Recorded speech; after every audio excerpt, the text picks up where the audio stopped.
What is going on, guys, and welcome to a brand new video. Today we're going to be breaking down Wraith King with a 57.45% win rate. This hero is absolutely broken this patch. Even though they released a letter patch earlier this morning, honestly the hero is still busted. I'll be putting a picture of the nerfs to the Wraith King. I still think the hero is still busted. I think he's not going to be as busted because the nerfs were actually quite significant, but I think his win rate is still going to be high. I think he's still going to be a top 5 carry in this current patch. I'm not the biggest Wraith King player out there. I don't tend to pick this hero a whole lot, but if I am going to pick it, this is the patch to be playing it. Unless he gets nerfed again, then that's definitely going to be a really big issue. But overall, the hero is super strong, especially with the Spectral Blade facet. This is the facet to be playing on this hero. Bone Guard, you kind of just ignore that one. It can be good, but I just don't think anybody's really running that too much. Overall, the Spectral Blade is the way to go. Basically, what that facet does is you put a curse on enemies dealing damage after a delay, and that was nerfed as well, but with your crit, it just does so much freaking damage. Honestly, it's really good. In the laning phase, you don't feel as hard because most of the offlaners right now are super tanky and their facets are quite broken as well. But when it comes to the mid to late game is where this hero is truly shining. Wraith King has usually been that type of hero. I don't think Wraith King's ever been a lane dominator. Wraith King's never been the most solid laner out there, but nowadays he's pretty strong in the lane. He doesn't get bullied out of lane as easily as he used to, but with this build you don't have the skeleton, so you're not farming as hard. So the build right now for the Wraith King is going to be the treads with the radiance, and then you go into blink AC BKB. Then you can eventually go for items like Monkey King Bar, maybe a satanic. You can get a manta as well if you feel like you need it. There's a lot of item builds you can go for, or you can go for the classic treads armlet desolator into blink AC BKB. You can get any of these items. They're also going to work. They're going to be really nice. Basically the builds have not changed. It's just Wraith King doing a lot more damage and being a much better carry than he was before, and you're going to need that radiance to be able to farm. Unless you want to be really active, you feel like your team is going to get runned over early, then definitely go for the armlet and the desolator. It's going to help you fight a lot faster than the radiance buildup. The radiance buildup can be quite slow, so you guys can make that call depending on your game. And let's talk about the innate ability, which is Vampiric Spirit. It grants Wraith King lifesteal just like it used to before, but when you're dead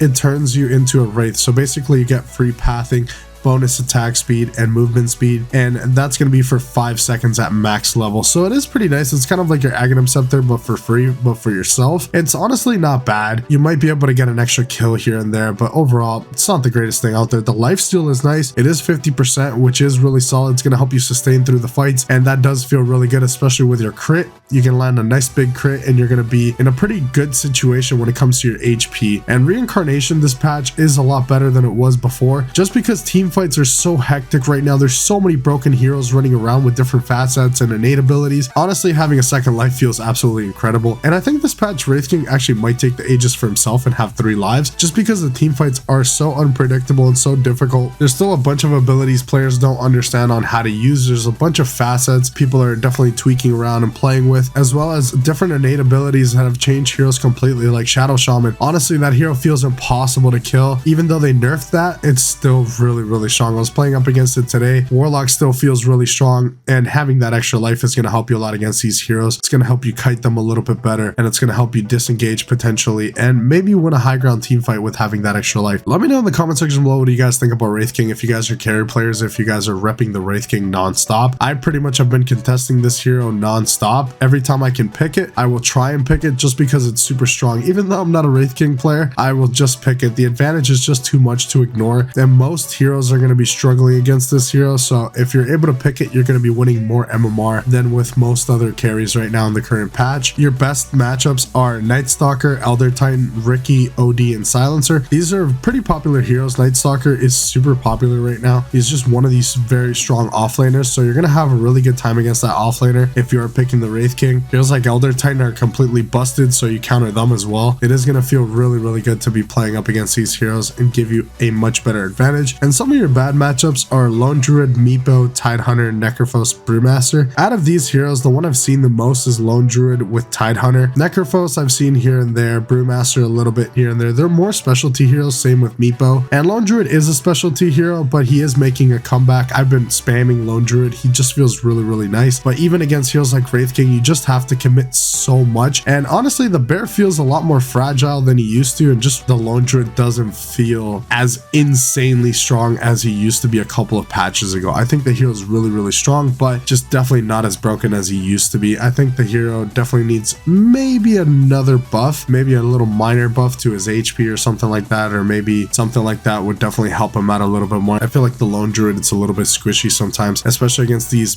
minus armor lineups with Slardars and Weavers and Templar Assassins. These lineups are definitely quite difficult to go up against because the bear doesn't have a whole lot of armor going for him early on, and you eventually have to build AC in the Wraith bands just to kind of get by in those matchups. But Wraith King can still pull his way and do very good, especially with the Radiance. The bear's not going to be hitting you a whole lot. You're going to be well off in these matchups. Overall, that's why the Wraith King is in such a good position with a 57% win rate. Honestly, at one point, I think the hero almost had a 60% win rate. It's come down, but it's still absolutely insane. A hero having 57% win rate is absolutely insane when most heroes having a 51% win rate is looked at as really, really good. So imagine having a 57. You guys should definitely pick this hero if you guys want to win more games. I highly recommend it, but I'd definitely like to know your opinion in the comments below. What do you guys think about Wraith King and his new facet and innate ability? I think it's cool to be playing the hero in a different way and just more man fighting and not as much farming. I think the hero does very well in that style. I will see you guys in the next one. Thank you so much for watching.